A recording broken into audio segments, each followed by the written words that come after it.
இப்போ வந்து இன்றைக்கி வந்து நான் சென்டரில் ஸ்லீவில் வந்து கேதர்ஸ் வச்சு எப்படி வந்து ஸ்டிச் பண்ணலாம் அப்படின்னு இந்த வீடியோவில் பார்க்கலாம். இது என்னுடைய ஸ்லீவ் பேட்டர்ன். ஃப்ரண்ட்டுக்கு கர்வ் எடுத்து பண்ணியிருக்கேன். இது என்னுடைய வித் சீம் அலவன்ஸோடு இருக்குது. ஓகேங்களா, மேலே 1/2 இன்ச்சு கீழே மடித்து தைக்கிறதுக்கும் 1 இன்ச்சு கொடுத்து தான் இந்த இது வந்து பேட்டர்ன் ரெடி பண்ணி வச்சுருக்கேன்.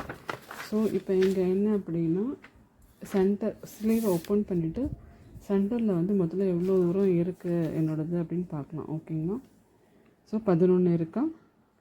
ஸோ இதில் வந்து நான் வந்து மேலே 1/2 இன்ச்சு கீழே 1/2 இன்ச்சு தான் கொடுத்துருக்கேன் சீம் அலவன்ஸு. என்னுடைய ஸ்லீவ் லென்த் வந்து 10 இன்ச்சு. ஸோ இந்த பேட்டர்னை வச்சு ஆல்ரெடி நான் வந்து பேட்டர்ன் மெட்டீரியல் கட் பண்ணி வச்சுருக்கேன். ஸோ இதில் கட் பண்ணி வச்சுருக்கேன்.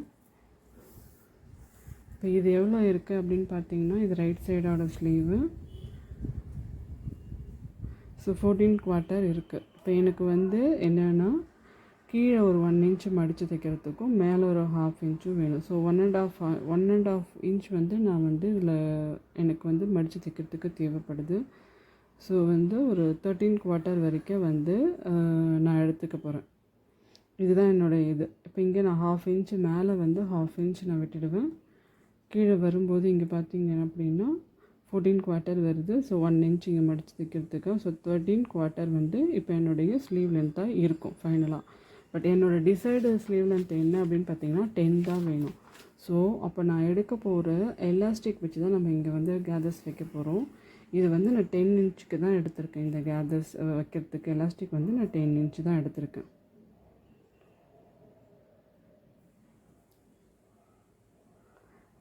இன்ச்சு மடித்து தைக்கும்போது ஒரு 1/2 இன்ச்சு வந்து நம்ம உள்ளே விட்டு தைச்சோம் அப்படின்னா அது வந்து மூவ் ஆகாமல் இருக்கும். அதுக்காக வந்து ஒரு 10.5 இன்ச்சஸ் நான் எடுத்திருக்கேன். ஓகேங்களா, ஸோ இது எப்படி ஸ்டிச் பண்ணலான்ட்டு இப்போ பார்க்கலாம். ஃபஸ்ட்டு நான் சொல்லிடுறேன் எப்படி பண்ணுறதுன்ட்டு. நீங்கள் இங்கே வந்து சென்டரை வந்து மார்க் பண்ணிக்கோங்க. மார்க் பண்ணிவிட்டு ஒரு லைன் ட்ரா பண்ணிக்கோங்க. உங்களுக்கு வந்து ஸ்ட்ரெயிட்டாக ஸ்டிச் போட முடியாது அப்படின்ற பட்சத்தில். ஸோ அப்படி லைன் மார்க் பண்ணிட்டீங்க அப்படின்னா, ஃபஸ்ட்டு வந்து மேலே வந்து ஒரு ரஃப் ஸ்டிச் போட்டுருங்க. ஒரு 1/2 இன்ச்சில் விட்டுட்டு ரஃப் ஸ்டிச் போட்டுட்டு, அதுக்கப்புறமா நீங்கள் மிஷினில் வந்து வைக்கும்போது இதை நல்லா புல் பண்ணி கீழே இப்படி வச்சு, அதாவது நம்ம கீழே 1 இன்ச் வச்சுருக்கோம் இல்லைங்களா, ஒரு 1/2 இன்ச் வரைக்கும் விட்டுட்டு மீதி 1/2 இன்ச் வச்சுட்டு நீங்கள் தைச்சிங்கன்னா இது இப்படி ஆகும்.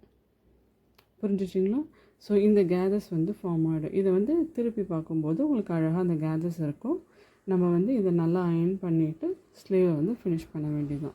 இப்போ ஸ்டிச் பண்ணுறது எப்படின்னு சொல்லிவிட்டு இந்த வீடியோவில் பார்க்கலாம். இப்போ பார்த்தீங்கன்னா, இதனோட ஸ்லீவோடைய மேலே ஷோல்டரில் அட்டாச் பண்ணுற பார்ட்டு கீழே வந்து நான் ஃபோல்ட் பண்ணி ஸ்டிச் பண்ண போகிற பார்ட்டு. இது வந்து உள் பக்கம், அதாவது ராங் சைடு. ஓகேவா, என்னோடய ஃபோல்டிங் வந்து நான் 1 இன்ச் கொடுத்துருக்கேன் ஃபினிஷ் பண்ணுறதுக்கு. ஸோ ஃபஸ்ட்டு 1/2 இன்ச்சை இப்படி மடிச்சுட்டு, அதுக்கப்புறமா இந்த 1/2 இன்ச்சை நம்ம இப்படி மடித்து ஃபினிஷ் பண்ணுவோம் இல்லையா. ஸ்லீவுக்கு வந்து நான் லைனிங் கொடுக்க போகிறதில்ல, ஏன்னா இது ஆல்ரெடி வந்து நல்ல ஒரு திக்கான காட்டன்றதுனால. ஸோ அதனால் 1 இன்ச் கொடுத்துருக்கேன். இப்போ என்னென்னா, இந்த எலாஸ்டிக்கை வந்து நான் ஸ்டார்ட் பண்ண போகிறதே வந்து இந்த ஃபோல்ட் பண்ணுவோம் இல்லையா, ஃபஸ்ட்டு ஃபோல்டு. இப்போ நான் இந்த இடத்துல வச்சேன் அப்படின்னா சம்டைம்ஸ் இது ஸ்டிச்சஸ் விடுறதுக்கான பாசிபிலிட்டிஸ் ஜாஸ்தி. ஸோ இந்த ஃபோல்ட் பண்ணுற ஃபஸ்ட்டு ஹாஃப்குள்ளே நான் வச்சு இப்படி ஸ்டிச் பண்ண போகிறேன். ஸோ அதனால் நான் இங்கே வந்து 1/2 ஸ்டார்ட் பண்ணிக்கிறேன். ஷோல்டர் சைடு அட்டாச் பண்ண போகிற இடத்துல வந்து இங்கே நீங்கள் ஃபுல்லாக வச்சு ஸ்டிச் பண்ணாலும் ஓகே தான், பட் இங்கேயும் சேர்ந்து சுருங்க ஆரம்பிச்சிடும். நீங்கள் அப்படி கூட பண்ணுறதுனாலும் பண்ணிக்கலாம். ஓகேவா, இப்போ நம்ம எப்படி ஸ்டிச் பண்ணுறோன்னு சொல்லிட்டு இப்போ பார்க்கலாம். நான் எப்படி பண்ண போகிறேன் அப்படின்னா, இந்த மாதிரி ஃபோல்ட் பண்ணிவிட்டு ஸ்லீவை வந்து கீழே வந்து ஃபினிஷிங் வந்து இந்த மாதிரி பண்ணுவேன். ஸோ சென்டரில் வந்து இப்போ நம்ம லைன் மார்க் பண்ணிக்கலாம். மார்க் பண்ணிவிட்டு உங்களுக்கு வந்துட்டு நம்ம எப்படி ஸ்டிச் பண்ணுறதுன்னு நான் காட்டுறேன். ஓகேங்களா, நான் ஆல்ரெடி இங்கே ஒரு நாட்ச் போட்டு வச்சுருக்கேன் சென்டருக்கு. ஸோ இங்கேருந்து இந்த பார்ட்டை வந்து நான் கனெக்ட் பண்ண போகிறேன். தெரியுதுங்களா? இந்த மாதிரி பண்ண போகிறோம் இப்போ நம்ம.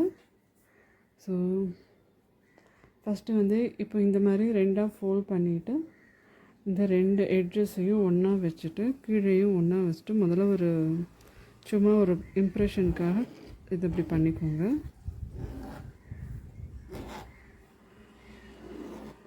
ஸோ இப்போ இங்கே ஒரு லைன் ஃபார்ம் ஆகும் இல்லைங்களா,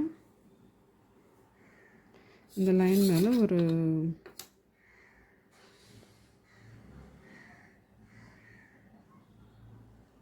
இது வேக்ஸ் மார்க்குன்றதுனால நீங்கள் அயன் பண்ணாலே போயிடும்.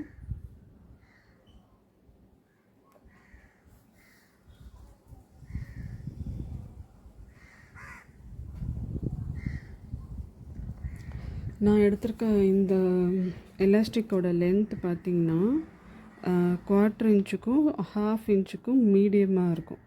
ஏன் நான் இந்த 1/4 இன்ச் எலாஸ்டிக் எடுக்கல அப்படின்னா, அது வந்து மாஸ்க்குக்கெலாம் யூஸ் பண்ணுவாங்க, அந்த எலாஸ்டிக் சொல்கிறேன். ஏன்னா அது சீக்கிரமாக அதனோட எலாஸ்டிசிட்டி போய் நார்மலாக ஆகிடுது, த்ரெட்டு மாதிரி ஆகிடுது.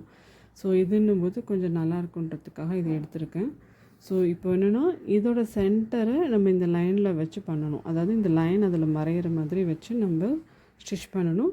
2 சைடும் ஸ்டிச் பண்ணணும். சென்டரில் மட்டும் போட்டாலும் ஓகே தான், பட் 2 பக்கம் போடும்போது இன்னும் கொஞ்சம் க்ரிப்பாக நிற்கும். ஓகேங்களா? எப்படி இப்போ ஸ்டிச் பண்ணுறோன்னு இப்போ பார்க்கலாம். கீழே எலாஸ்டிக்கோட ஒரு பகுதியை வந்து ஜஸ்ட்டு மூவ் ஆகாமல் இருக்கிறதுக்காக அந்த 1/2 இன்ச் இதில் வந்து பின் பண்ணியிருக்கேன். ஸோ இப்போ மேலே வந்து நம்ம ஸ்டிச் பண்ண போகிறோம். சேம் கலர் த்ரெட் எடுத்துக்கோங்க. அப்போ தான் வந்து உங்களுக்கு இந்த சைடு பார்க்கும்போது நல்லா அழகாக இருக்கும், எந்த ஒரு ப்ராப்ளமும் இருக்காது, அது அசிங்கமாக தெரியாது.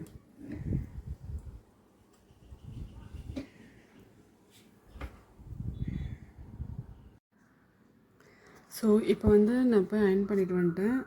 அயன் பண்ணுறதுக்கு முன்னாடி என்ன பண்ணேன் அப்படின்னா, எட்ஜஸில் வந்து பெரிய பெரிய ஸ்டிச்சஸ், இந்த மாதிரி பெரிய பெரிய ஸ்டிச்சஸ் போட்டுட்டு அடியில் உள்ள த்ரெட்டை வச்சு கொஞ்சம் இழுத்து என்னுடைய பேட்டர்னுடைய சைடில் எவ்வளோ ஹைட் இருந்ததோ அதுக்கேற்ற மாதிரி அட்ஜஸ்ட் பண்ணிவிட்டு, இந்த மாதிரி அதே மாதிரி பண்ணிவிட்டு, எலாஸ்டிக்கை மேலே வச்சு அயன் பண்ணக்கூடாது. ஜஸ்ட்டு இந்த கொஞ்சம் கொஞ்சம் இந்த சுருக்கத்தை அப்படியே இப்படி வச்சு அயன் பாக்ஸை மேலே அப்படியே இப்படி வச்சு இதை ஜஸ்ட்டு ப்ரெஸ் பண்ணிட்டு தான் பண்ணியிருக்கேன். ஸோ 2 சைடும். இப்போது வந்து இதை வந்து நம்மளுடைய டாப்போடைய ஷோல்டர் லைனில் வந்து நம்ம இதை வந்து அட்டாச் பண்ணிட்டோம் அப்படின்னா ஸ்லீவ் பார்ட் ரெடி.